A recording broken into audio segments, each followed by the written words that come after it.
단 하나의 정통 정치 팟캐스트 정봉재 정국구 시작하겠습니다. 자, 오늘도 역시 땜빵. 땜빵 재미 붙였어. 이재화 변호사 자리하셨습니다. 정규직급 땜빵 이재화 변호사입니다. 예. 이재화를 정규직화 시켜라. 그 댓글이 올라오겠지? 지난주에 국민의당. 네. 압권이 압권. 근데 오늘 몇몇 방송에서 또 써먹었지? 법 제목이 뭔 줄 아냐? 죄명이. 예. 공직선거법상에 의한 허위사실 공표다, 공표. 공표하지 않는 한 법이 한 죄가 안 된다. 99점 정도 제가 들었는데요. 99점 정도 주겠더라고요. 그래요? 1점 감점은 네. 그거를 표목이라고 그래요. 표목. 법 규정의 표목. 그러니까 법이 254조 254조 같은 경우 250조 2항 허위사실 공표 이렇게 돼. 그거를 이제 법률 용어로 표목. 예. 250조에 따르면 표목 그 표를 꼭 써야 돼요? 아니 그냥 그렇게 그렇게 해야 이제 100점짜리가 되는 거예요. 내용은 다 맞았어요. 네. 역시 전문가시라서 엄청 어렵습니다. 아니야, 왜냐면요. 진짜 국민의당 문준용 씨. 네. 입학 관련한 제보 조작. 그거에 대해서는 이재화가 제일 전문가예요. 아니, 그래가지고 제가 하도 칭찬을 많이 하셔가지고 저도 방송 들었습니다. 예. 그리고 나서 저도 만나는 사람들마다 아는 척 하죠. 팟캐스트에서 이재화 변호사 한 말에도 한 말은 싹 빼고 마치 제가 아는 것처럼 해서. 어마어마하다 그러죠. 네. 이번에 우리 제주 워크숍 다 같이 갔잖아요. 네. 많은 사람들이 김창수 박사를 보고 어디서도 팟캐스트처럼 얘기를 하니까 다들 팟캐스트 그만 출연시켜요. 안 되겠어. 어디 가서든 나서 막 말을 해. 자, 김창수 박사 자리하셨습니다. 네, 안녕하십니까. 김창수입니다. 예. 그래서 사람들 하는 얘기가 사람 배렸대요. 사람 배렸대요. 네, 원래 저러지 않았는데 인간 이상하게 됐답니다. 지금 그래도 비서관, 수석, 차관, 영순인데. 아니, 제가 말씀드렸지 않습니까? 될 뻔때. 진짜 조선말 사전 찾아보십시오. 될 뻔때. 예. 될 뻔하다가 안 되고, 될 뻔하다가 안 되고, 저는 이제 될 뻔때입니다. 워낙 정봉주 선생님께서 전국구에서 뭐 된다 이렇게 말씀하셨는데. 제 통일 비서관 하시면 되잖아요. 그거는 옛날부터 제가요, 전국 통일운동 단체 정책실장 협의회 정책실장. 내용적으로 지배를 하시면 됩니다. 최고의 전문가야. 제가. 왜냐면 민별 회장이 아닌데도 민별 회장처럼 활동하고 있잖아. 제 후배지만 제가 인정하잖아요. 예. 자, 그리고 세종대 이문기 교수님 자리하셨습니다. 네, 반갑습니다. 예. 전공이 한중관계? 네, 중국 정치 전공입니다. 중국 정치? 네. 경제는 아니? 경제도 경제는 아닌데, 한중관계 포괄적으로 다루니까, 조금 언급할 수 있는 정도입니다, 경제는. 알겠습니다. 자, G20, G20 평가는 여러 군데서 나와요. 잘했다. 자, 잘한 것을 간단히만 정리해주고 지금 우리 관심은 한중관계, 남북관계거든요. 한중관계 어떻게 풀 것이냐. 자, 잘했다고 막 칭찬해요. 근데 조금 구체적으로 뭐지? 이런 의문점들을 갖고 있는 거 아니에요. 그래서 저도 잘했다고 그러니까 박근혜보다 잘했겠지. 박근혜야 다른 지도자들이 과연 이 대한민국의 대통령이 저 수준인가 이런 생각을 했을 텐데 그냥 뭘 잘했다는 건지 딱 와닿지는 않더라고요. 좀 정리해 주시죠. 그냥 아주 간단하게 말씀드리자면은 우선은 대통령이 취임한 지 2달도 안 됐는데 한미 정상회담 갔다 와서 며칠 만에 또 G20 가가지고 수많은 정상들 G20라는 것은 G7 국가들하고 그다음에 성장 가능한 그런 개발도상 국가라고 하나요? 이런 나라들 12개하고 유럽연합하고 합쳐진 총 나라는 19개, 유럽연합까지 하면 20개. 그 나라 정상들하고 대부분 다 만났습니다. 그렇게 해가지고 단기간에 그렇게 만나가지고 그동안에 어떤 단절됐던 이재화 변호사님께 말씀하셨던 걱정됐던 그런 한국 외교의 공백을 이번에 이제 잘 메꿨다는 거 그 자체로서 성과라고 생각합니다. 공백을 잘 메꿨다. 예.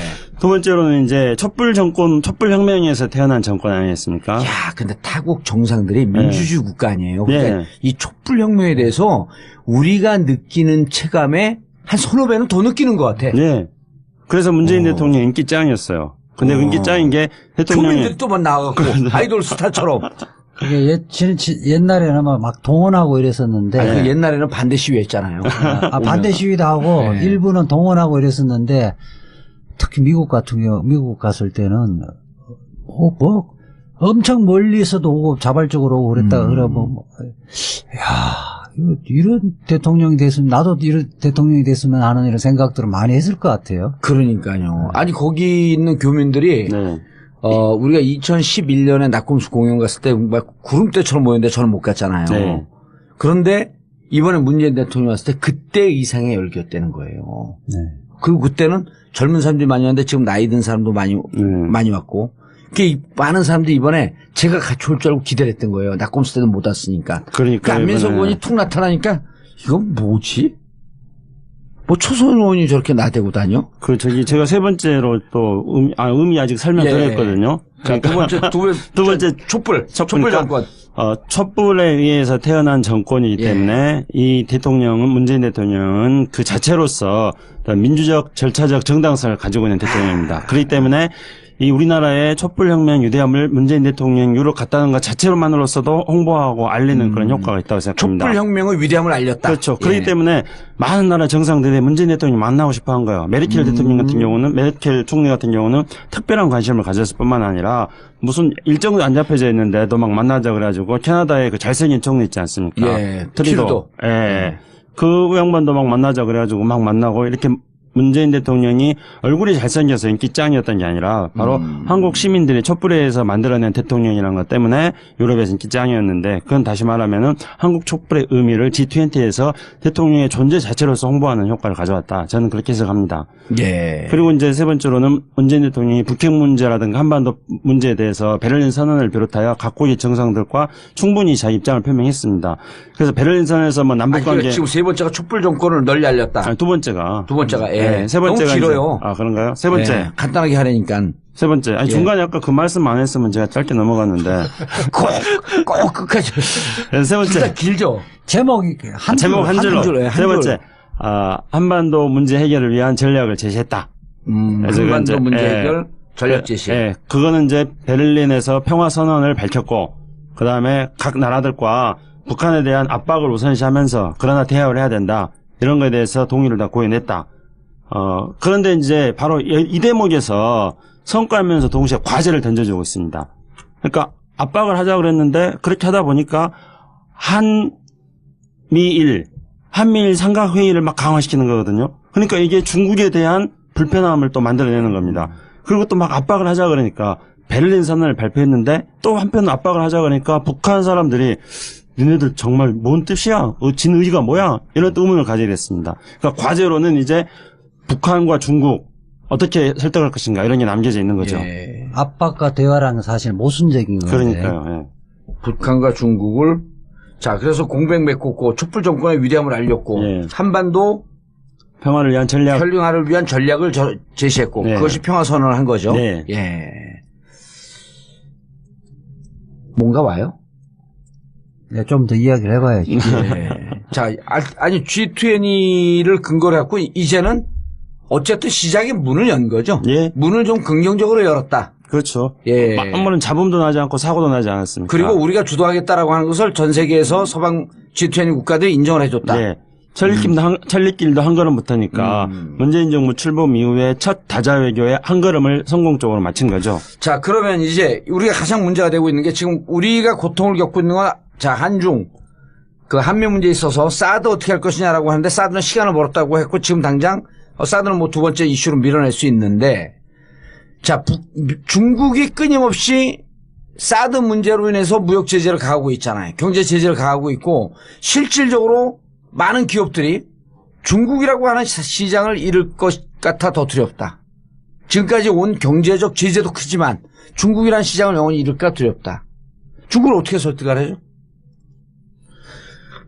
경제 제재하지 마라. 중국 설득이 문제 아니에요. 또 북한 압박을 하자고 중국 또 설득을 해야 되고 첫 번째가 일단 경제 제재하지 마라. 어떻게 해야죠? 일단 그 사드 배치 이후에 이제 중국의 경제 제재 조치는요. 사실 한국 언론에서 굉장히 심각하게 이 보도가 되고 또 그렇게 인식이 확산이 되었는데 문재인 정부 출범을 계기로 해서 사실 출범 직전부터 중국이 그런 신호를 보내왔는데 문재인 정부의 출범을 계기로 해서 그 사드 문제 갈등을 완화시키고 뭔가 좀 출구 전략을 모색하겠다는 의지를 중국이 계속 신호를 보냈고 그런 의사 표시를 하고 있습니다. 지금도요? 예, 하고 있습니다. 예. 그래서 그것과 병행해서 그 경제 제재 조치도 그 초기에 예상했던 것보다는 강도가 그렇게 강하지 않고 일부 영역에서는 다소 완화하는 조치도 좀 취하고 있는 중입니다. 그래요? 다만 사드 갈등이 완전한 그 타협점 해법을 찾기까지 시간이 걸릴 문제고 특히 그 과정에서 그 북한의 이제 ICBM 발사 최근에 뭐 논란거리이기도 합니다. 7월 4일날 발사했죠. 예. 이걸 계기로 해서 다시 한번 이게 북핵 문제 해법이랄지 한반도 정세가 대선 전의 상황, 그러니까 4, 5개월 전의 수준으로 지금 회귀하는 듯한 경향이 보이고 있어요. 그래서 이 사드 갈등의 출구 전략의 조짐이 아주 좋았고 양국 정상의 의지랄지 신호를 보여줬는데 구체적으로 타협점을 찾아내고 출구 전략까지 이르기까지는 앞으로도 좀 상당한 시간과 노력이 좀 필요한 상황인 것 같습니다. 그래서 경제 제재 문제는 정리하자면 초기에 예상했던 만큼 강도가 세지는 않았다. 다만 시간을 지켜보면서 출구 전략의 모색 과정에서 완화될 여지는 남아있는 여지가 있는 상황이다. 이렇게 보여주고 있습니다. 그러면 시진핑 중국은 문재인 정부에 뭘 기대를 하고 그걸 완화를 하고 그렇게 합니까? 근데 교수님 너무 낙관적으로 보는 거 아니에요? 왜냐면 거기서 지금 줄줄 나가 떨어지는 기업도 있고 저도 지금 한중 사업을 하는데 투자한 거 다 날리고 지금 중국 그 관광객들 중국 환자들이 안 들어와요. 근데 너무 낙관적인 전망을 하시는 거 아니에요? 지금 이 방송 들은 사람들이 열받겠는데. 계속 그러니까 제재를 확대하지는 않고 있다는 측면에서 그렇게 보는 거고. 제가 이제 궁금한 것은 문재인 정부가 들어와서 사드 문제는 시간이 걸리겠지만 어느 정도 미국의 입장만은 대변하지는 않고 이 해결을 할 가능성이 있다는 기대를 하고 있다는 건가요? 중국의 기대는 뭘까요? 중국에서 그러니까 좀 이제 몇 가지 좀 신호를 봐야 되는데요. 어떤 신호를 봐야 돼요? 일단 시진핑 국가 주석이 이 사드 문제 발단이 됐던 게 언제부터냐면요. 2014년 7월 시진핑 주석이 펑리안 여사를 대동하고 한국 방문했던 적이 있어요. 그때 뭐 북한보다 먼저 방문했다. 그다음에 부부 동반으로 단독 방문이다 해서 상당히 의미 있게 2013년 초에 됐고, 2014년 7월에 왔을 때, 그때 박근혜 대통령 회담에서 사드 문제를 공개적으로 제기를 했어요. 시진핑 주석이. 사실 그 전에 5월 달에 주한미군 연합사령관이 스캐포로트인가요? 스캐포로트. 그 사람이 5월 달에 처음으로 사드 배치 필요성을 언급을 했었거든요. 그래서 그때 그 시점만 해도 한국 내에서는 국방부랄지 군 관련 전문가 소수만이 이 사드의 이슈를 알고 있었고 한중 간의 이슈가 되는지를 몰랐어요. 쟁점인지를. 근데 시진핑 주석이 딱 제기를 하니까 이 사드가 뭐지? 라고 하면서 이게 이 한중 간에 큰 쟁점이 됐었고 부각이 되기 시작했거든요. 그 이후로 이제 중국에서 그 관료들 그다음에 전문가들까지 합사해가지고 지속적으로 사드 문제에 대해서 한국에 제기를 하고 사드 배치 반대 입장을 표명을 했거든요. 그러다가 이제 작년 7월 달에 사드 배치까지 오게 된 거죠. 그리고 경제 제재로 온 건데 이 과정에서 작년 7월 이후에도 중국에서 시진핑 주석이 가장 강경하게 사드 배치를 주장했고 언급을 했습니다. 한국 정부 정치 지도자를 만난다 할지 했을 때. 그런데 문재인 정부 출범 이후에 시진핑 주석이 두 번의 접촉이 있었죠. 한 번은 전화통화가 있었고 이번에 G20 회의에서 정상에서 만났었죠. 두 번 다 사드란 용어를 쓰지 않았어요. 시진핑 주석이 한중 간의 현안 갈등에 대해서 중국의 안보적 우려를 한국이 좀 이해해주라 고려해달라라는 그다음에 이견을 좁혀나갈 수 있도록 서로 노력하자. 이런 식의 좀 간접적인 합법으로 사드 문제를 언급했거든요. 물론도 얘기를 안 했나요? 안 했습니다. 사드라는 언급을 안 했습니다. 그러니까 사전에 합의된 것 같아요. 걸림돌이라는 용어를 사용했잖아요. 걸림돌. 외교 안보적인 현안이랄지 이슈 이런 식으로 애둘러서 표현을 했었고, 이런 표현들 물론 이제 왕이 외교부장이랄지 이런 사람들이 여전히 사드 표현을 쓰기는 하는데 정상이 가장 강경했던 이 시진핑 주석이 사드라는 용어를 아직은 쓰고 있지 않다. 적어도 문재인 대통령한테 직접적으로. 예. 이런 문제 하나가 있고요. 또 하나가 사실 한중 관계에서 중국이 이 사드 문제가 너무 과잉 정치화되어 가지고 특히 이건 중국이 자초한 겁니다. 사실 시진핑 주석이 너무 과잉 이슈화 시킨 거죠. 그래서 국내적으로도 시진핑도 곤혹스러운 처지예요. 이게 너무 풀려났기 때문에 갑자기 자기들도 처리하기 어렵고 양보하기 어려운 상황이 돼 있어요. 우리도 그렇지만은 중국도 그렇다. 그래서 이제 이 한중 간에 이제 한국의 일정한 그 외교적 양보 내지는 중국한테 명분을 좀 찾고 싶어 하는데 중국이 원하는 것은 두 가지입니다. 이 두 가지 신호는 이 공식적인 채널에서 공개적으로 언급되는 게 아니라 중국의 그 다양한 1.5트랙이 있거든요. 한중 간에. 그러니까 반관 반민 차원의 1.5트랙 차원인데 사실은 우리나라 1.5트랙의 학자랄지 이런 사람들은 약간 정부하고 반한 입장이랄지 좀 자유로운 의견들을 표시하는데 중국은 정확하게 정부 입장을 가지고 오거든요. 그렇죠. 다만 공식적 책임성이 없기 때문에 조금 더 자유롭고 폭넓게 의견을 교환하고 중국이 자신의 입장을 표현하고 또 한국의 입장을 한번 확인해보고 이런 식의 조율 과정을 거치거든요.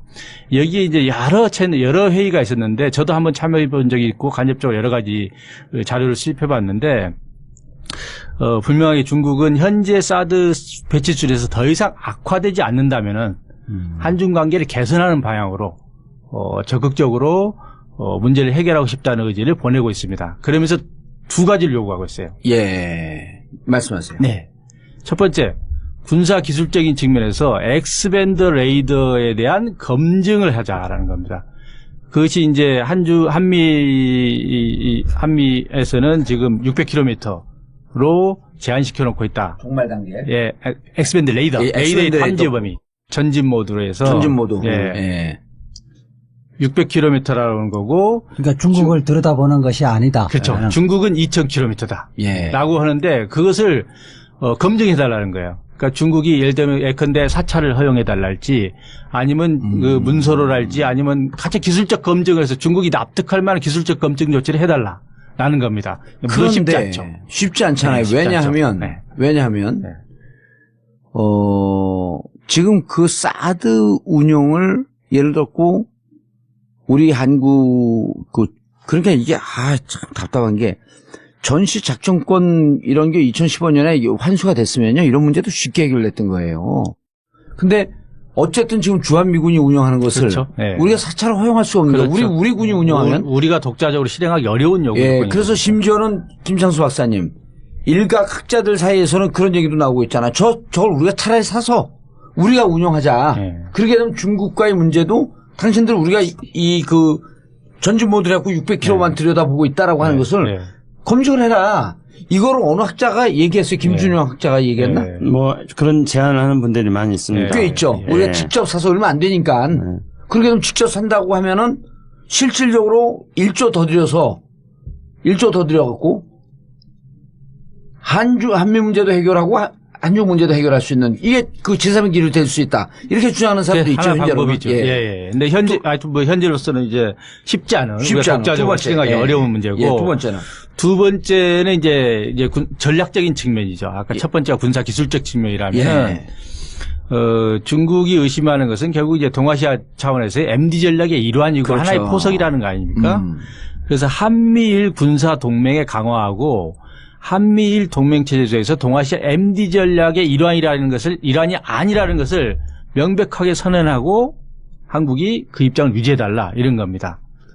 사실 요 문제는 그래서 그 문재인 정부가 외교적 협상을 통해서 해결할 수 있는 게 바로 이 지점입니다. 요 지점에서 미국이 추구하는 동아시아 MD 전략에 포함되지 않는다 한국은. 다만 북한 방어용 또는 한반도 평화 유지용 이런 차원에서 주한미군의 역할이랄지 주한미군의 무기체계를 우리가 활용하고 공동 운영한다. 뭐 이런 정도의 방침을 밝힐 수만 있다면은 사실은 중국을 상당 정도 설득이 가능합니다. 네. 둘 다 쉽지 않은 문제네요. 두 가지 부분에서 제가 질문.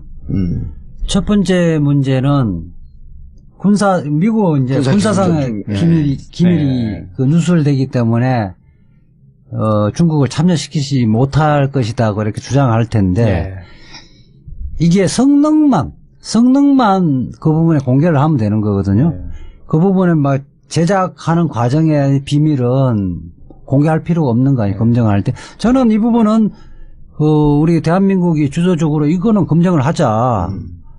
실질적으로 북한만 들여다보는 거 600km 내에서만 보는 거고 2000km가 아니다는 거 한다고 해갖고 이게 군사상 비밀이 누설돼서 이게 뭐 나중에 이제 사실 이 부분 뭐 중국이 뭐 약간 폭격을 한다든지 이런 문제가 생기지 않을 것 같거든요. 이거는 미국을 좀 설득할 수 있을 것 같아요. 글쎄요, 쉽지 미국이 물론 쉬운 게 어디 있겠어요. 그리고 이거는 그 쉽지 않은 문제라고 하는 것은 좀 완곡한 표현이고 불가능해요. 근데 그 엑스밴드 레이더는 네. 그 레이더 그 자체가 네. 미국 본토에 있는 미국의 미사일 방어 체제하고 네. 연동되어 있습니다. 그러니까 레이더 여기를 들여다보는 자체가. 것은 미국 본토를 들여다보는 거예요. 그러니까 미국 본토 운영을. 네, 여기서 이 레이더가 실제로 그 리모컨 자체가 미국이 갖고 있다는 거 아니야? 네.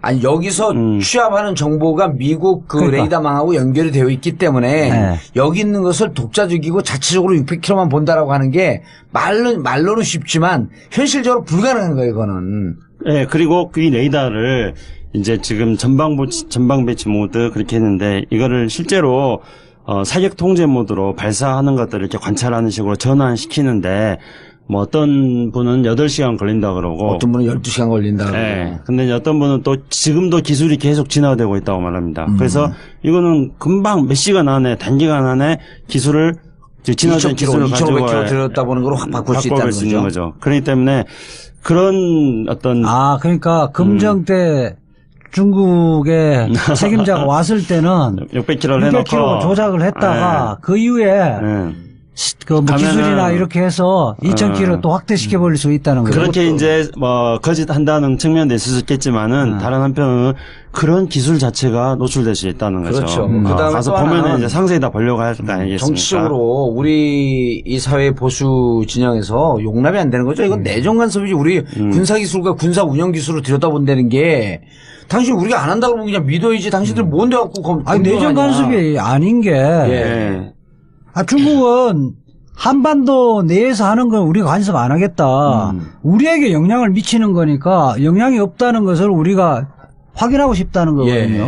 우리가 사실은 원래 우리 목적은 중국을 공격하거나 일테면 그건 아니잖아요. 일테면 우리가 운영하고 우리는 너희들 들여다보지 않겠다라고 하면 오히려 중국은 믿을 수 있어요. 그러면 와서 사찰하자 뭐 이런 얘기도 안 할 수 있는데 미군을 믿지 못하겠다라고 하는 게 중국의 끝없는 얘기고 아까 두 번째 한미일 MD 체계로 들어간다라고 하는 것에 대해서 아니라고 선언해달라고 하는데 이것도 쉽지 않아요. 근데 이거는 미국이 MD 전략의 일환이라고 이야기해버린 거 아니에요? 이미 얘기했죠. 미국은 이야기하고 있고 우리는 아니라고 말하고 있습니다. 미국이 이야기했는데 우리가 아니라고 해봐야 아무 소용이 없는 거 아니에요? 그래서 손바닥으로 하늘 가리기입니다. 저는 이제 비전문가의 입장에서 맞아요. 정확한 지적이에요. 사실 우리 MD 문제라고 하는 게 한 20년 됐잖아요. 이게 쟁점이 된 지가. 그래서 사실 이명박 정부 때까지만 해도 MD 가입하지 않는다는 것이 여기 원칙이었거든요. 중국이 항상 표명했던 원칙이었어요. 그 와중에도 주한미군의 역할 범위는 동아시아 차원으로 점진적으로 확대가 됐었고 실질적으로는요.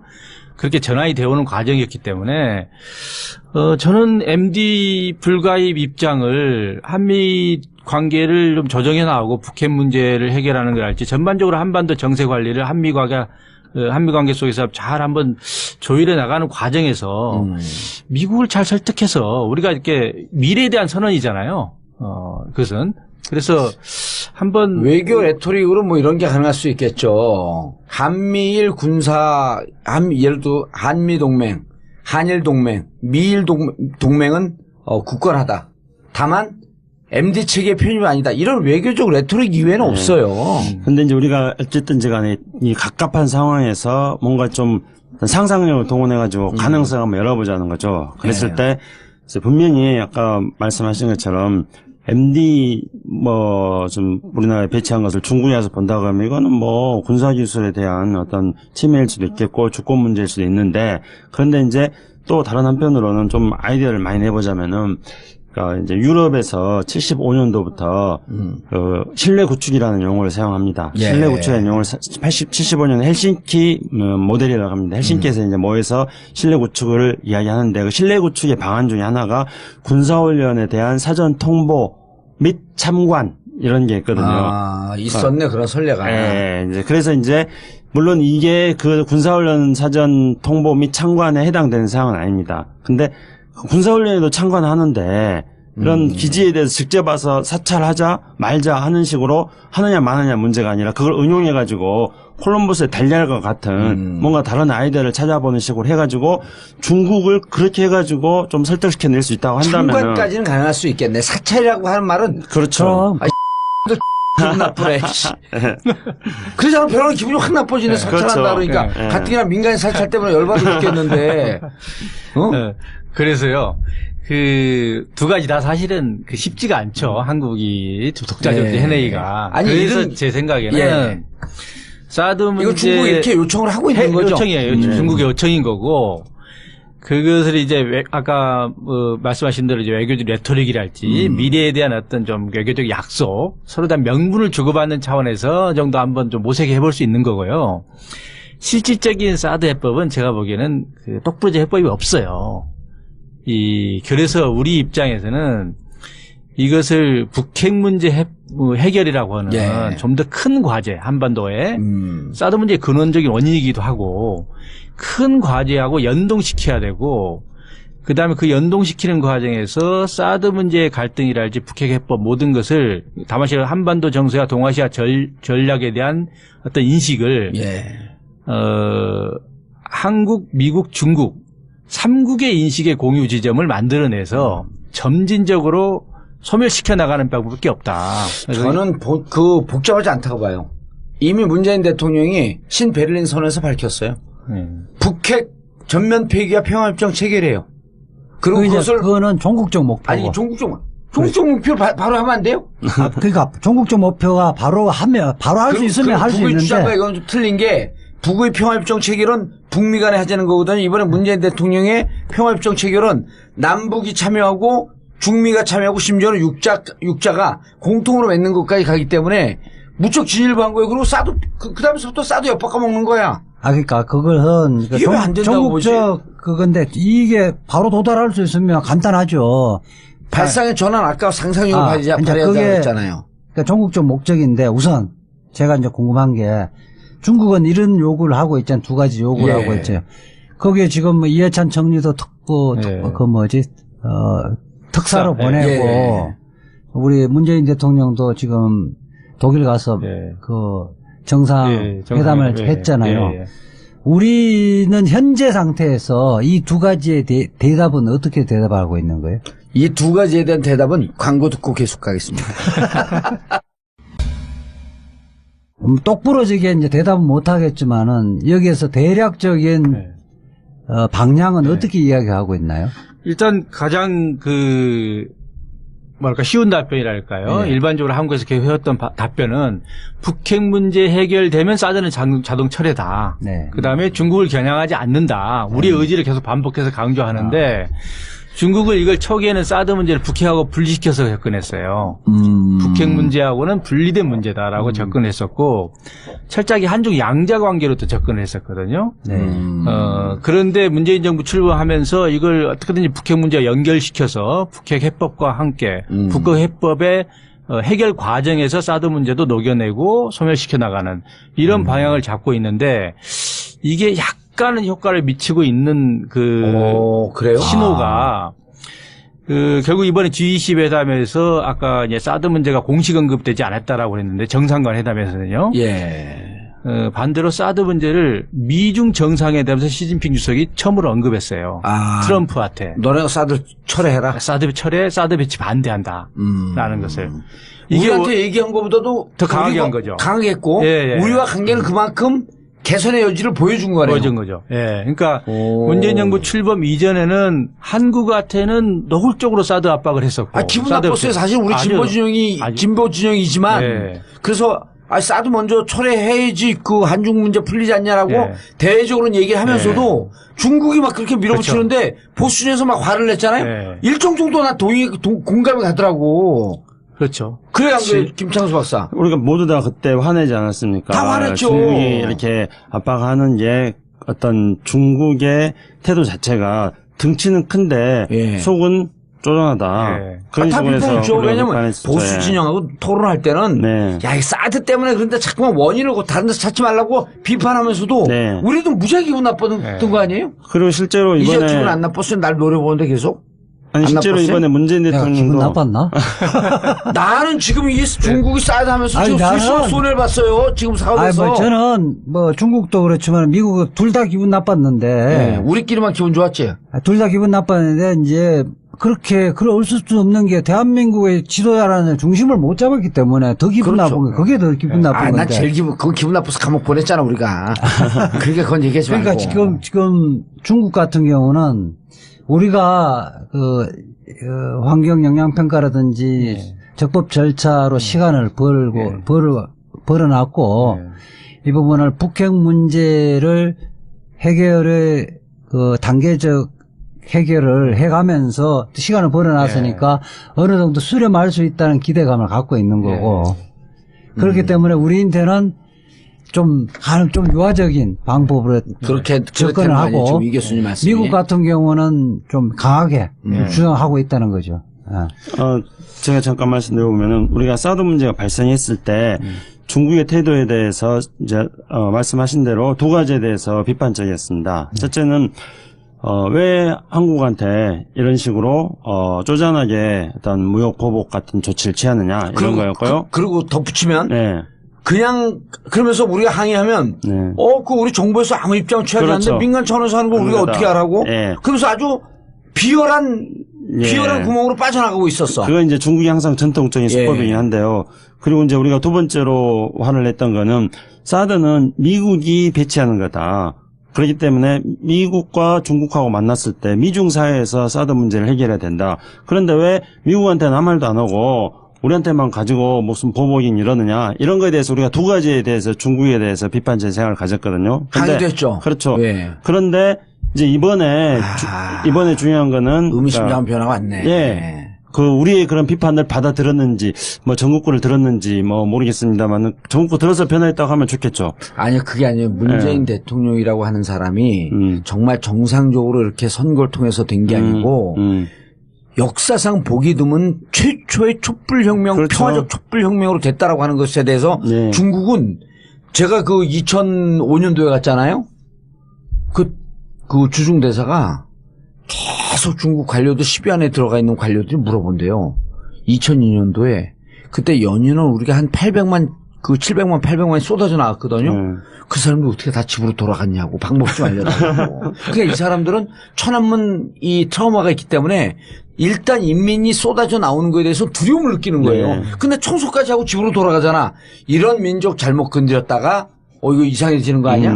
라고 하는 공포감이 내가 보니까 이번에 네. 그냥 우리가 DDR 하는 게 아니라 있었던 것 같아 진짜로. 그래서 한중 간의 사드 갈등이 지금은 이제 사드 이슈가 본래적으로 다뤄야 되는 미중 관계로 지금 조금씩 이제 옮겨가고 있다는 점에서 이번 이번에 대통령 역할이 있었던 거죠. 그렇죠. 그건 이제 촛불의 힘이라고도 할 수 있는 그렇죠. 거고요. 네. 예.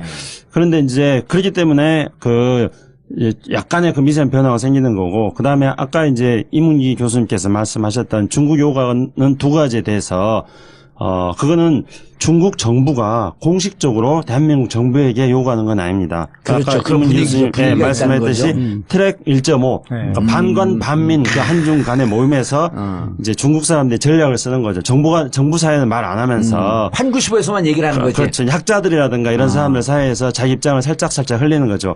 그런데 이렇게 흘리는 것에 대해서 이제 우리 정부 입장은 뭐냐 그렇게 좀 말씀하지 않으셨습니까? 근데 우리 정부는 당연히 이거에 대해서 답변 안 합니다. 왜냐하면 중국 정부가 공식적으로 말하는 건 아니니까 답변을 안 하는 거죠. 언론적으로 우리가 사드 문제에 대해서 가지고 있는 사드는 어떤 북한 핵을 막기 위한 것이다.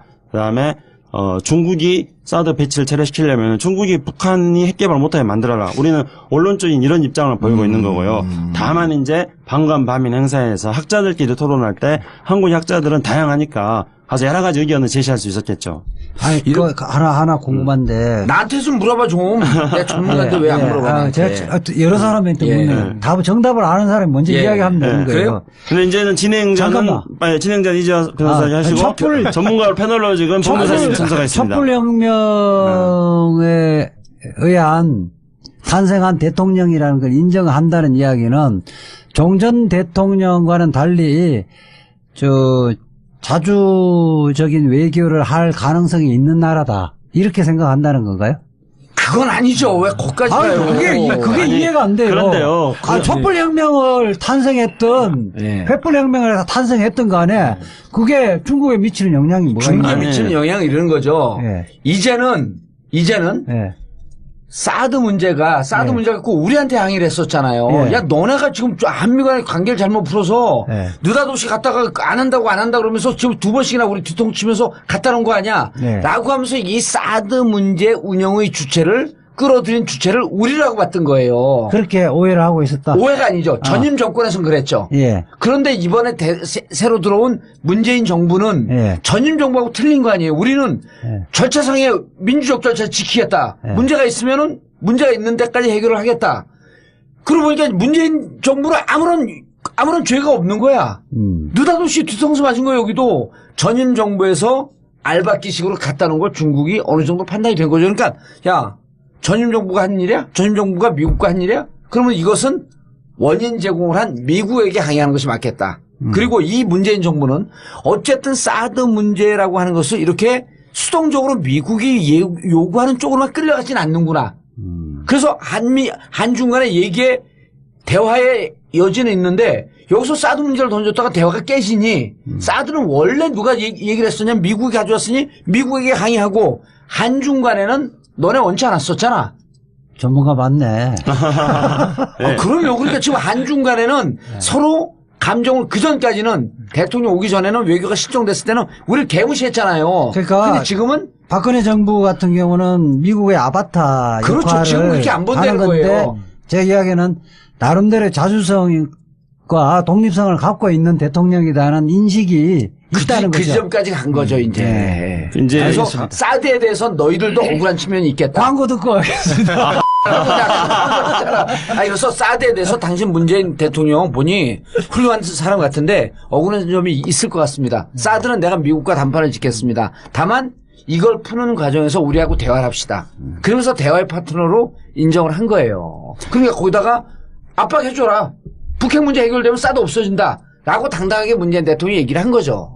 그래서 이제 잠깐만 거슬러 올라가면 아까 어때 전문가 정리됐습니다. 예.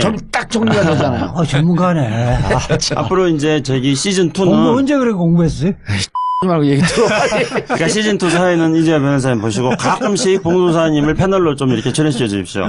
그러니까 아까 우리 이문 교수님 말씀하실 때 이제 사드 문제가 불거지는 게 2014년 7월에 시진핑 주석 방한했을 때 처음으로 제안했다 그랬잖아요. 예, 예.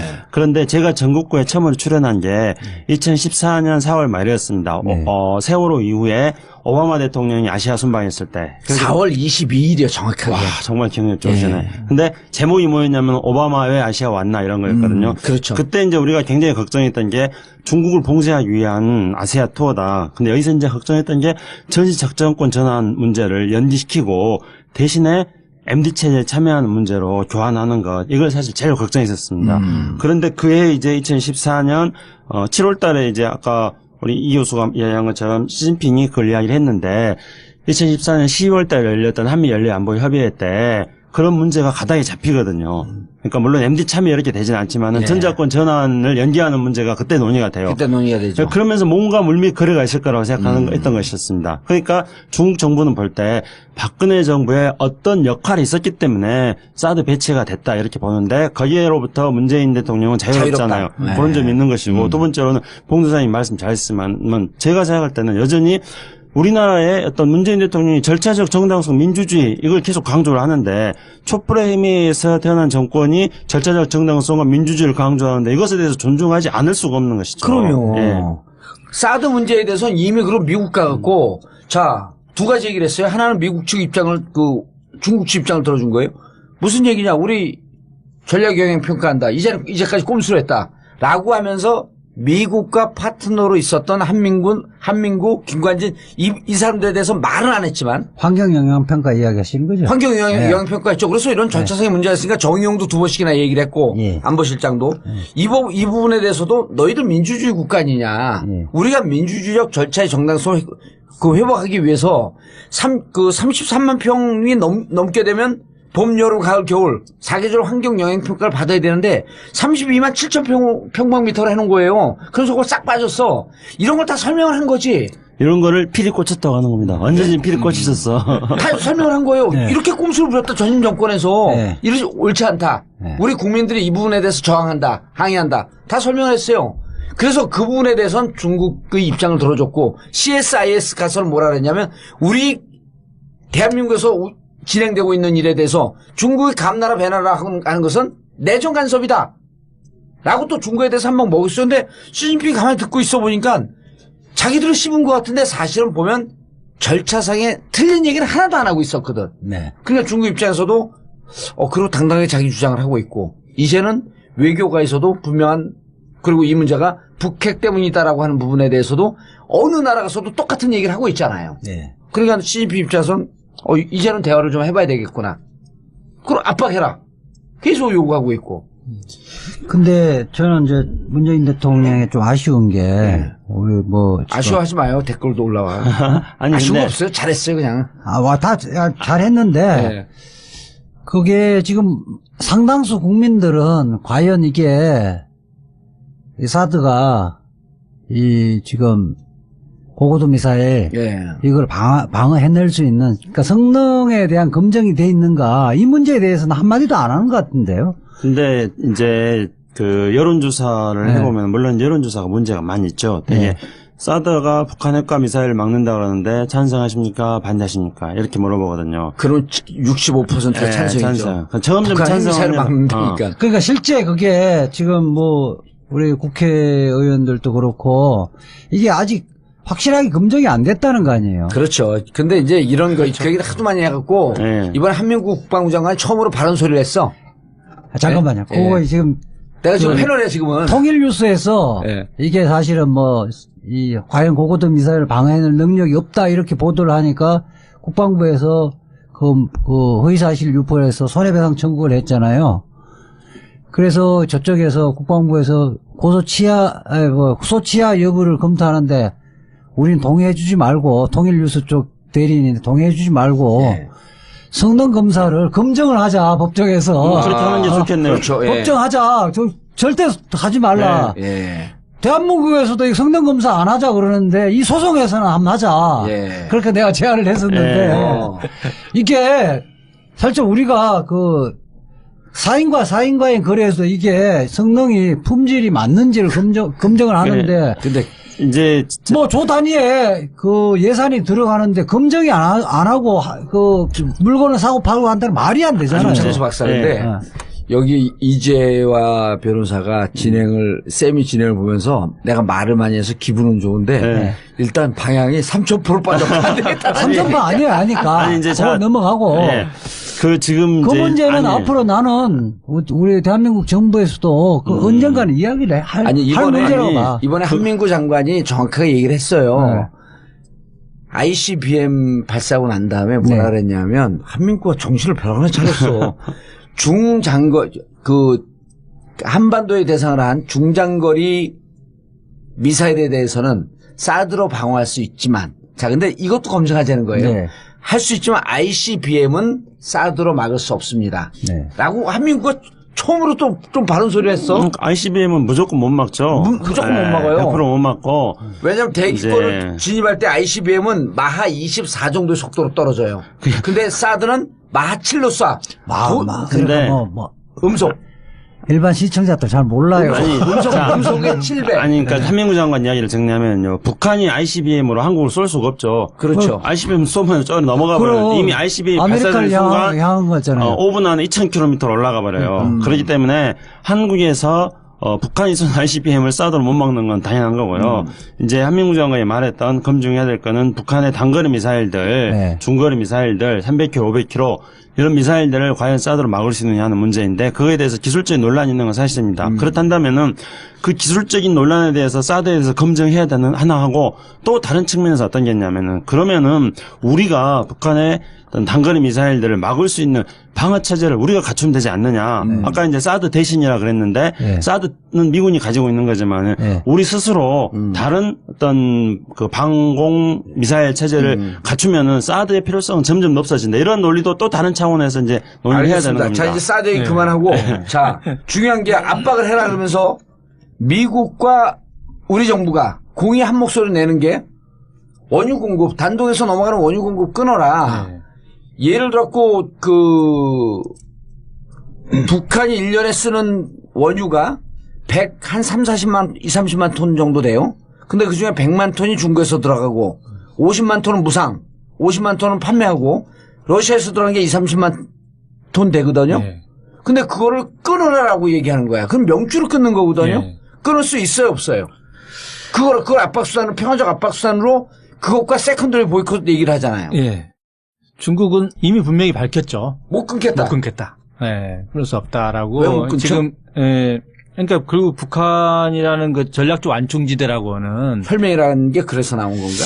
혈맹은 그건 조금 작게 이념적인 어떤 역사적인 배경을 안고 있는 개념이고, 지정학적인 전략적 완충지대는 그야말로 이제 군사 안보적인 측면에서 중국의 안보에 북한이라는 존재가 필요하다라는 건데 그 전략적 가치에서 최근 10년 사이 중국 내에서 논란이 많이 있긴 했습니다. 일부 학자들 사이에서는 이제 뭐 전략적 부담론해서 북한을 이제 버리자, 더 이상 안충지대로서의 전략적 가치가 없다 이런 주장이 일부 있는데 여전히 중국의 주류적 시각, 관방의 시각, 지도부의 시각은 중국은 전략적 완충지로서 가치가 높다. 따라서 중국의 북한은 북한의 체제 불안정이랄지 붕괴 위험 이것은 바로 중국의 안보 위험을 가져올 것이다. 따라서 사실 송유관 차단해서 원유 공급 준다는 정말 마지막 수단이거든요. 그러니까 만약 이렇게 되면 마지막까지 할 가능성이 없다는 거 아니에요? 이렇게 되면. 현재로서는 없다. 그런데 중국도 조금씩 북한에 대한 제재 수위를 높여가고 있는 건 맞습니다. 근데 사실 중국이 더 이상 쓸 수 있는 카드 없는 상태까지 와 있어요, 지금. 마지막 쓸 수 있는 카드가 북중 무역 전면 중단이나 그다음에 국경 통제, 그다음에 이제 송유관 중단 이런 거거든요. 세컨드리 보이콧은 어느 지점쯤에 있어요? 그거는 이제 미국이 쓰는 카드니까요. 미국이 쓰는 카드니까. 지금 그것을 가능성은 있죠, 지금 현재 상황은. 근데 중국이 자기 능력과 자기 의지로 쓸 수 있는 카드는 최고 수단의 카드인데 이거는 북중 관계가 완전히 파탄나는 거죠. 북한 노동자 해외 송출을 막자라고 하는 그 주장에 대해서 어떻게 생각하세요? 그거는 어느 정도 가능성이 있다고 봅니다. 그거는 그러니까 현재 중국 쪽에 넘어와 있는 노동자들이 꽤 있거든요. 제가 작년 하반기에 중국 훈춘에 갔을 때도 이미 그 기숙사 시절에 있더라고요. 훈춘에만 한 1,000명에서 2,000명 사이 정도, 2,000명 정도의 북한 노동자들이 일을 하고 있다고 하더라고요. 그 카드는 중국 입장에서 협상의 여지는 있는데 이제 그 문제도 중국 입장에서는 이제 인도적 차원의 문제랄지 그다음에 군사적인 문제가 아닌 인도적 차원의 민간 교류 이런 영역은 제재의 대상이 될 수 없다라고 선을 긋고 있는데 이 문제는 뭐 결정적 명주는 아니기 때문에요. 그 뭐 미리 1,000명, 몇천 명 갑자기 노동자를 안 받아들인다. 북한의 입장에서 못 보낸다고 그래가지고. 근데 그뿐만 아니라 북한 노동자들이 해외 나가 있는 노동자가 10만 명이 넘는다는 거 아니에요? 그게 아주 중요한 외화벌이 수단이고. 뭐 러시아 뭐 다 합쳐서겠죠. 남아공에도 가 있는데. 중국에도 뭐 전국에 여러 군데 흩어져 있을 거고. 그거 막을 가능성은 또 별로 없다.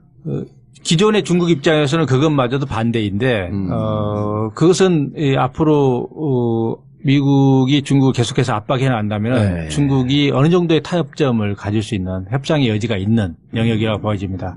다만 송유관, 예. 금융 제재, 그런 이 문제는 북한의 명줄을 끊는 거기 때문에 송유관을 끊게 되면 북한이 그야말로 마비 상태인데 예. 뭐 일가 전문가들 분석에 의하면 최소 3개월, 최대 12개월 보더라고요. 북한이 버틸 수 있는 시간이. 예. 물론 지금 북한에서 원유가가 급등한다, 석유가가 급등한다 이런 걸 봤을 때는 약간 비축을 하고 있는 것 같고 또 다른 루트를 또 모르게 개발할 수도 있겠지만은 북러 관계를 개선할 수 있잖아요. 그럴 수도 있죠. 여러 가지를 제3의 원유 공급 루트를 찾을 수도 있겠지만 기존처럼 중국에 절대적으로 의존하는 상황이라면은 원유 공급 차단은 정말 최악의 한 수이고 예. 북중 관계는 파탄이고 중국은 그걸로 인해서 이제 북한 문제가 완전히 다른 양상이 될 것이다. 중국 입장에서 봤을 예. 때는 이게 북핵 문제가 북미 간 갈등이 아니라 북중 간 갈등으로 급격하게 그러니까요. 비화될 가능성이 있습니다. 아니 예를 들어 그렇게 한미 간 관계가 있는데 한미 혈맹 아니에요? 한미 간 관계가 끊기면 우리도 불안하지만 미국 측에 있어도 그 동북아시아 전략적 요충지를 잃는 거 아니에요. 마찬가지로 중국 입장에서 중국과 북한 관계가 악화된다라고 하는 것은 이쪽 태평양 미국과 접경지대에 있는 한미일 이 그 최첨단 전략적 요충지를 잃는 거 아니에요. 그리고 그것이 러시아로 넘어간다. 친러 쪽으로 간다라고 하는 것은 대단히 전략적 손실 아니에요? 그럼요. 예. 그러니까 지금과 같이 한미일 삼각관계와 북중러 삼각관계가 이렇게 대결 구도로 지금 형성되고 있지 않습니까?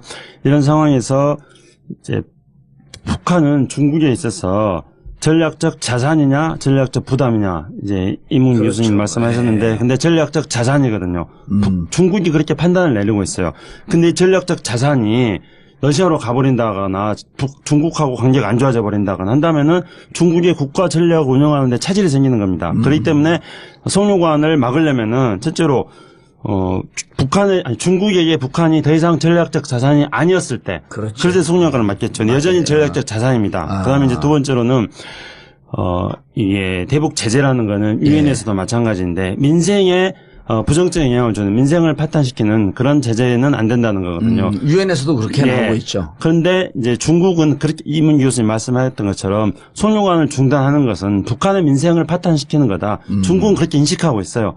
그렇기 때문에 중국의 그런 인식을 바꿔놓기 전에는 안 된다는 겁니다. 그런데 유엔 차원에서도 그거는 하지 말라는데 미국은 주장을 하고 있는 거예요. 미국이 지금 현재 이제 미국의 유엔 대사 샤일린가 그분이 이제 굉장히 강경하게 초강경파인데 이제 계속 그런 이야기를 하고 있고 또 뭐 우리 정부에서도 지금 한미동맹 강화자원 차원에서 뭐 검토해보자 이렇게 보조를 살짝 맞춰놓은 것 같아 보입니다만은 그렇게 해서 할 수 있는 건 어떤 거냐면은 중국이 뭐 가끔씩 연초에 뭐 며칠씩 이렇게 송유관 문 닫는 거 그러면서 송유관 청소하겠다 뭐 이런 용도로 뭐 며칠씩 문 닫는 거 그러니까 중국도 그런 압박에 대해서 전면적으로 거부를 할 수는 없으니까 그냥 송유관을 살짝 며칠씩 끊는 거예요. 근데 북한을 제재하기 위해서 끊는 게 아니라 뭐 청소하기 위해서 끊는다고 말한다거나 아니면 끊는지 안 끊는지 그런 것도 잘 모호하게 그렇게 하면서 며칠씩 이렇게 해주는 이런 수준으로 중국이 대응을 하는 거죠. 지금 또 하나 질문이요. 잠깐만. 질문. 원유 공급 중단은 미국에서 요청하는 거죠. 네, 그렇죠. 요청하지 우리 않은데. 정부도 거기에 보조를 맞추고 있고요. 우리도 공식적으로 동의를 한 건가요? 하지 아니요. 않았어요. 하지 않았어요. 하지 않았는데 공식적으로 동의해버리면 북한 입장에서는 대화를 나설 가능성이 전혀 없는 거 아니에요? 그렇죠. 중국에다가 추상적으로 예. 압박을 가해달라라고만 얘기했지 구체적인 방법론은 우리 정부는 얘기를 안 하고 있죠. 그러니까 우리가 그렇게 하는 순간 미국의 똘마니가 되어버려갖고 너희들하고는 대화를 하지 않겠다고 할 거예요. 그럼요. 지금도 대화를 안 하겠다 그러는데. 그러니까 지금 저는 문재인 정부 들어와서 북한에서 이명박 박근혜 정부하고는 달리 우리랑 대화로 할 가능성이 있다는 것들을 인식시켜줄 이렇게 신호를 보내줘야 되는데 그 신호는 뭔가요? 아니 그러니까 이제 현재는 지금 안 드러나고 있는 거죠. 변호사님 말씀 중에 그러니까 남북 관계에서 교류가 진행이 되고 남북 간의 대화 채널을 확보하는 거하고 네.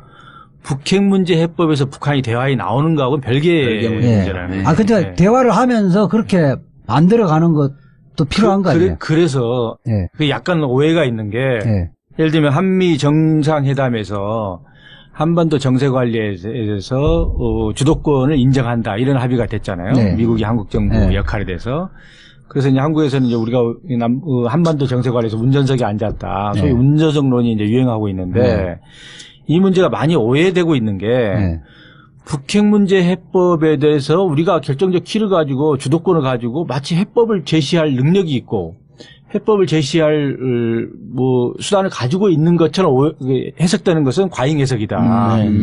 대단히 특히 또 정부랄지 이게 이런 데서도 그런 기대감 상승기는 그 자체가 위험한 논리예요. 그러니까 우리가 주도권을 진다는 것은 한반도에서 전쟁을 방지한다랄지 평화를 증진시키고 또 북핵 문제 해법에 대해서 우리가 할 수 있는 역할이라는 것은 뭐 윤활제 역할을 해내고 그렇죠.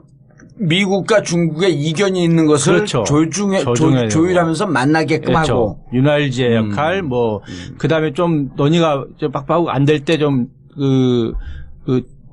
좀 촉매 역할도 해내고 그다음에 결정적으로는 딱 북핵과 악교 역할까지도 예. 해내는 이런 역할이지 우리가 북한의 이 북핵 문제 해법을 위한 북미 간 갈등을 결정적으로 키를 쥐고 움직일 수 있는 주도권 능력 행사는 불가능하다. 어렵다고 보여집니다. 그래서 운전석에 앉았다 주도권을 쥐었다는 의미를 그렇게 과잉 해석하는 것은 자칫 큰 실망을 가져올 수도 있고 큰 어떤 외교적 부담만 안을 수가 있다. 그래서 그런 알겠습니다. 부분에 오해는 없이 한다고 자, 합니다. 또 하나 이제 궁금한 점은 시진핑 2기가 올 11월에 시작하는 거죠. 11월에 시작하면 현재까지 시진핑이 저렇게 북핵 문제, 사드 문제에 대해서 특히 사드 문제에 대해서 강경하게 나오고 미국에도 이렇게 얘기를 하고 있는 것은 한반도 문제에 대해서 북은 핵을 계속 개발하고 있고 남측은 사드를 배치했고 그러니까 시진핑에 반대하는 세력들이 한반도 문제에 대해서 당신 한 게 뭡니까? 라고 하는 비판론이 있단 말이에요. 근데 11월에 2기 출범이 시작이 되면 이전에 2기 출범되면 완전 이제 시황제라고 할 정도로 철권을 딱 잡는데 그때부터는 오히려 남북 문제에 대해서 시진핑이 좀 더 부드럽게 나올 가능성은 있지 않을까? 중국의 대한반도 정책, 특히 대북한 정책은요. 시진핑 한 개인의 의지랄지 그다음에 정세의 일시적인 변동에 따라서 쉽게 바뀔 수 있는 성질이 아닙니다. 지도부 내에서 상당히 어떤 깊이 있는 합의를 거쳐서 나오게 돼 있고, 그다음에 상당한 어떤 일관성, 이런 것들을 가지고 있지, 급격하게 국내 정치적 요인이랄지 권력 기반의 요인 때문에 쉽게 흔들리거나 바뀔 수 있는 성질은 아니라고 봅니다.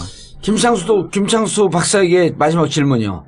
북은 ICBM 개발과 핵 개발, 지금 완벽한 핵폐기와 평화협정을 하자라고 문재인 대통령이 역사상으로 처음으로 제시한 거란 말이에요. 시진핑이 주장했던 쌍계 병행론하고 똑같이 유사하게 가는 거예요? 다른 거죠. 근데 내용상 따지고 보면은 비슷한 거지만은. 근데 그거에 대해서 또 미국이 문제 제기도 안 하잖아요. 네. 그만큼 진전한 거예요? 예, 그렇죠. 예. 근데 그럼에도 불구하고 북한은 ICBM이나 핵 개발을 지금 이 상태에서 어떠한 조건을 제시한다고 해도 중지할 가능성은 없는 거죠. 북한은 어디까지 갈까요? 북한은 ICBM의 성능을 최대화시키고 고도화시키고 그리고 핵무기 탑재를 하고 그리고 이제 현재 지금 국제사회에서 북한이 ICBM이 아니다 이렇게 이제 의문을 제시하는 나라들이 몇 개 있습니다.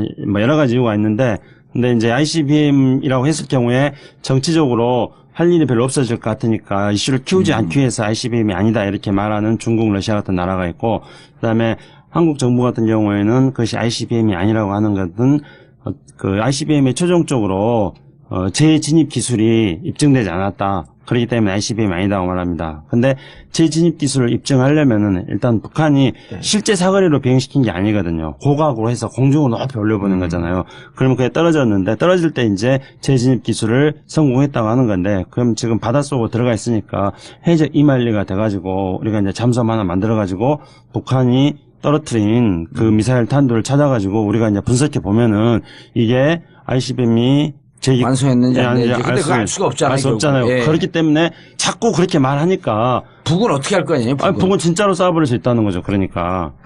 자꾸 고각으로 높이 올려가지고 쏘면서, 북한이 뭐라 그랬냐면은 주변 국가들의 안전에 피해를 끼치지 않았다. 높이 올라가지고. 근데 알래스카 앞바다까지 쏘게 되면 그럼 전쟁하겠다는 건데. 아니, 그러니까 이제 알래스카 앞바다까지 안 쏘고 북한 사람들이 연구를 하겠죠. 예. 그러니까 예를 들어서. 자, 그러니까 질문은 네. ICBM은 계속 고도화시킨다, 기술을 고도화시킨다. 기술 고도화시킬 거다. 네, 그리고 계속 ICBM이 아니라고 하니까 ICBM이라는 것을 입증할 수 있는 조치를 취할 거라는 거예요. 조치를 취할 거다. 핵 개발도 또 계속 할 네, 거고. 미국이 핵시험도. ICBM 1월 달에 미국이 ICBM 쐈거든요. 그럼 미국은 미국 본토에서 이쪽 서태평양에서 쐈어요. 네. 그러면 북한이 막 연구를 해가지고 실제 사거리 비슷하게 싸우는 순간 이제 그 미국이 정하는 레드라인을 북한이 딱 넘어서는 순간이 되겠죠. 북한 거기까지 갈 겁니다. 그러면 문재인 대통령은 네. 제가 이명박 박근혜 대통령은 전 대통령들은 아무 해결 못 했잖아요. 네. 문재인 대통령 어떻게 해결하냐. 문재인 대통령은 저는 이 상태로 지금 현재는 그런 거 실제 박근혜 정권하고 뭐가 차이 있는지 아직 모르겠거든요. 이 와중에서 어떻게 조정자 역할을 해낼 수 있는가? 무슨 카드로? 북의 문제를 어떻게 해결할 거냐. 어떻게 접근할 거냐. 이미 이제 베를린 선언 발표한 거에 대해서 네. 중국은 적극적으로 지지한다고 입장을 발표했어요. 그러니까 이제 주변국들이 한국이 제시하고 있는 이런 대북 접근법에 대해서 동의를 한 겁니다. 네. 많이 동의를 하고 있습니다. 근데 북한하고 지금 남한하고는 그 문제를 풀어나가는 접근법이 다른 거예요. 그래서 문재인 대통령은 총론을 밝히고 이제 강론은 쉽게 할 수 있는 것부터 하자, 차근차근 하자 이렇게 하는 반면에 이제 북한은 ICBM이든 핵이든 이런 거에 대해서는 한국 정부는 끼어들지 말아라. 이거는 북미 간의 문제이다. 그리고 한국 정부에 대해서 항상 이제 한국 정부가 출범할 때마다 시기에 우연찮게 맞춰가지고 한국 정부를 테스트해보는 그런 일종의 군사적 시위를 했거든요. 김대중 정부가 출범할 때는 광명성 1호라는 그런 것들을 발사했고. 네. 아니, 가만히 있어보세요. 대답이 너무 오래 기니까. 기니까. 형도 설명할 때 엄청나게 길게 했어요. 그걸 뭐라고 하는지 아세요? 요즘에 내로남불이라고 해요. 얼른 하세요. 얼른 하세요, 이제. 그래서 네. 접근법이 서로 다르고 항상 새 정부가 출범할 때마다 북한은 그런 테스트를 했어요. 새 정부 테스트를. 네. 그러니까 그 북한의 접근법에 대해서 남한의 다른 상이한 접근법을 우리는 계속 제시를 하는 겁니다. 그렇게 하면서 이제 결국은 뭘 해야 되냐면은 미국 문제잖아요. 미국을 어떤 식으로 북한과 대화하게 할 수 있을 것인가. 그렇게 해야 돼요. 그렇게 하려면은 한국이 미국하고 약속했던 것처럼 실제로 핵 문제는 아니라 하더라도 남북 관계를 풀어나가는데 뭔가 한국이 주도적인 역할을 하고 있다는 거를 트럼프 대통령이 인식을 해야죠. 그러니까 끊임없이 북한에다가 대화를 하자고. 그렇죠. 제의하고. 그래서 실질적으로 뭐 작은 대화를 하더라도 그런 게 진행되어지고 그러면서 또 우리는 미국을 만나가지고 봐라 북한하고 이렇게 대화한다. 그러니까 당신도 이렇게 대화해봐 이렇게 할 수 있는 거예요. 오로지 그걸 대화. 하면 실제 허수아비가 아니고 실질적으로 한국이 역할을 할 능력이 있고 하고 있다는 거를 신뢰를 준다는 건가요? 그렇죠. 예. 근데 그 문제에서 저는 한국이 능동적으로 역할을 해가지고 북미 간의 대화 테이블을 만들 수 있도록 적극적인 촉매 역할을 하는 것은 해한다고 봅니다. 예. 근데 이제 한계가 있거든요, 지금 상황이. 그렇죠. 한계가 있어요. 북한이 대화 안 하겠다고 예, 안 그러잖아요. 하겠다는데. 그리고 이제 그래서 기대하는 게 사실 중국이었어요. 중국이 한편으로는 제재 역할도 우리가 요구를 하지만은 그러니까 또 중재자 역할을 해내가면서 북한을 나와라 대화 테이블로 끌어낼 수 있는 그런 설득력이 있지 않냐. 이래서 중국한테 기대를 하고 있는데 사실 이게 또 좀 우리가 중국 역할에서 우리가 너무 과대평가하는 경향이 있습니다. 그러니까 제재도 힘든 나라지만은 북한에 대해서 사실 북한을 대화 테이블로 끌어오는데도 그다지 영향력이 크지 않습니다. 우리가 그러니까 기대 아는 것만큼. 예, 그러니까 제가 궁금한 거는 네. 북한이 지금 그 ICBM 개발도 가속화시키고 있고 핵 실험도 가속화시키고 있는데 제 궁금한 건 요게 완성됐다라고 하는 본인들이 원하는 수준까지 딱 가면 그때는 이걸 갖고 미국하고 군축 협상하자고 하든지 가의 입장이 대화를 되는 하고. 거죠. 그렇죠. 이제 갑의 입장이 되는 거지. 네. 거의 지금은 왔죠, 그렇게. 거의 네. 갑의 입장까지 온 거지. 네. 그러니까 지금은 북은 대화로 안 나올 가능성이 높은 거죠. 당분간 안 나오는 거죠. 인정할 때까지. 대화 안 나오죠. 네. 맞습니다. 대화로 안 나오고. 대화가 안 나오는데, 네. 그러니까 이제 문제는, 북한도 어떤 궁극적인 목적으로 북미 대화를 원하는 것이고, 근데 현재 미국은 북한에 대해서 압박을 하는 거지 대화를 안 나섭니다. 북한 입장, 미국 입장에서 지금 됐어. 대화로 나서면은 굴복하는 게 되거든요. 독립기념일날, 미국의 독립기념일날, 미국의 축제 때 북한이 미사일 쏴버렸는데 거의 그렇다 해서 나오면은 미국 여론이 북한한테 굴복하는 거다 이렇게 되는 거예요. 그렇기 그렇죠. 때문에 절대 안 나와요. 그런데 미국 입장에서 보더라도 북한의 ICBM에 점점 더 고도화되는데 저게 이제 미국 본토를 위협하는 상황이 되거든요. 그럼 이거를 어떻게 하든지 간에 자기 문제로 이제 느끼기 때문에 제거를 해야 되잖아요. 그런데 그때 이제 한국이 남북 대화 같은 거에 나가면서 여기 봐라 우리가 북한하고 대화를 통해 가지고 나오지 않냐? 나오지 않느냐 하니까 트럼프하고 당신도 미국하고 북한하고 대화해가지고 이렇게 하면서 동시에 또 북한한테 우리가 북한을 대화의 창구로 끌어들인 남북 대화를 하면서 북한한테 트럼프 대통령과 대화하는 게 이러이러한 점에서 유리하다. 우리가 파키스탄에서 그동안 많이 하겠다고 이런 걸 또 북한한테도 말해주는 거예요. 실질적 조정자 역할을 그렇죠. 알겠습니다. 하겠다는 사후 신뢰를 하면 종전보다는 좀 진일보해질 수 있다는 거죠. 그러니까 정리할게요. 이렇게 되는 거예요. 미국은 현재 입장에서 북한에 대한 압박을 주장하고 있습니다. 네. 근데 우리는 미국에게 압박뿐만이 아니라 대화할 수 있는 길을 열어라. 그 길을 우리가 열어주마. 주도적으로. 네. 그리고 우린 중국에게 북한이 대화로 나올 수 있도록 압박해줘라. 라고 요구하고 있어요. 그리고 또 우린 동시에 북한에게 대화하자. 요게 지금 이 역할을 미국에게는 대화를 요구하고 있고 중국에게는 압박을 요구하고 있고 우리는 직접 대화하자고 하고 있고 이러면서 우리가 핸들을 잡고 잘 조정하려고 하는 그 국면까지 현재 와 있다. 그래서 북한이 대화하는데 약간의 틈새라도 열어주면 그 열 수 있는 건 뭐냐면 중국에 압박을 해줘야 되는 거예요. 열어주면 미국에게 그거 봐라 대화해라 너희들. 근데 사실은 미국 놈들이 음흉해갖고 지난해 7월서부터 북미 간 비밀 대화를 계속 하고 있어요.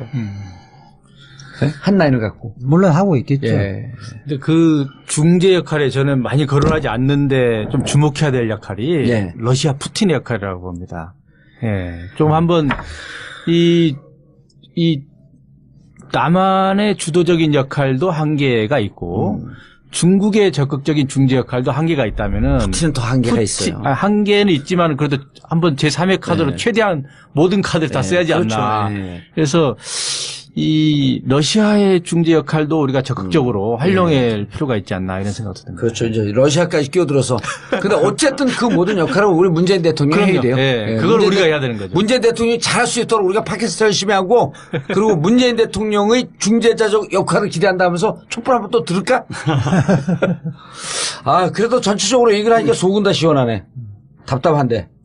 근데 이제 그 미국이 아까 뭐 굉장히 음흉하다 그러셨나요? 예. 그래서 몰래 이제 북한하고 대화했다 그러지 않습니까? 근데 굉장히 그러니까 술을 많이 쓰고 있는 거예요. 그러니까 예를 들면은 이제 이번에 술을 많이 쓰는데 술이나 마시죠, 그래. 이번에 이제 그 단독 운행에 대해서 자금 세탁국 운행으로 지정을 했거든요. 예. 그렇게 하면 이제 거래를 중단시키려고 하고 있잖아요. 근데 그런 것들이 뭐냐면은 이제 중국에 대해서 계속 압박을 했는데 그게 북한을 핑계로 하는 것이지만은 사실상 중국을 겨냥한 거죠. 중국을 겨냥하는 그렇죠. 게 굉장히 많이 있어요. 근데 그런 거는 이제 미국하고 어떤 중국 사이에 일종의 어떤 무역 전쟁 때문에 중국에 대한 압박을 계속 넣는 북한을 핑계로 이런 게 있기 때문에 중국 입장에서 그게 불편하니까 우리는 또 그 불편해하는 중국의 심리를 이용해가지고 야 너희들 그것 때문에 불편하지 그러니까 북한하고 관계를 풀 수 있도록 너희들 좀 나서 이렇게 우리는 또 중국을 활용해야 되는 것이죠. 알겠습니다. 미국과는 대화, 중국에게는 압박, 남북 간 대화, 그리고 러시아에게도 대화를 요구할 수 있도록 문재인 대통령께서 잘하겠다라고 하는 G20 정상회담을 마치고 이제 앞으로 더 잘하라고 하는 수밖에 없으니 어떻게 해? 정리가 돼요 이제? 예, 오늘 예. 됐습니다. 오늘 됐죠 이제? 네. 이 정도는 훌륭한 거야. 근데 아까 이 진행을 맡겨놓으니까 내가 말을 많이 해서 기분은 좋은데 방향이 이리 갔다 저리 갔다 그러겠다. 알겠습니다. 원래- 정봉재 전국고 마치겠습니다. 감사합니다.